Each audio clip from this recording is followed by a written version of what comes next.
एका जंगलात एक कावळा, एक कासव, एक हरिण आणि एक उंदीर असे 4 मित्र राहत होते. एक दिवस ते हरिण शिकारीने लावलेल्या जाळ्यात अडकले. हरणाला न पाहिल्यामुळे इतर तिघटे मित्रही काळजीत पडले. कावळा वर उडून शोधत असताना हरणाला जाळ्यात अडकलेले पाहिले. लगेच त्याने इतर मित्रांना गोष्ट सांगितली. उंदीर म्हणाला, मी चावून जाळेनी तोडून टाकेल, पण मला तिथे कोण घेऊन जाईल? लगेच कावळ्याने उंदराला आपल्या पाठीवर घेऊन हरणाकडे गेला.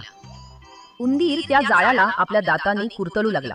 त्याच वेळी हळूच तिथे आलेल्या कासवानं, मित्रांनो, शिकारी अगदी जवळ आलाच आहे, असा धोक्याचा इशारा दिला. तोपर्यंत उंदराने जाळे तोडले आणि हरिण उड्या मारत पळाले. कावळा झाडावर उडाला, उंदीर झुडपात लपला. पण हळू गेलेले कासवच शिकाऱ्याच्या तावडीत सापडले. शिकारी कासवाला उचलून घेऊन जाऊ लागला. मित्रांनी पुन्हा एक योजना आखली. हरणानं नदीकाठी मेलेल्यासारखे पडल्याचे सोंग केले.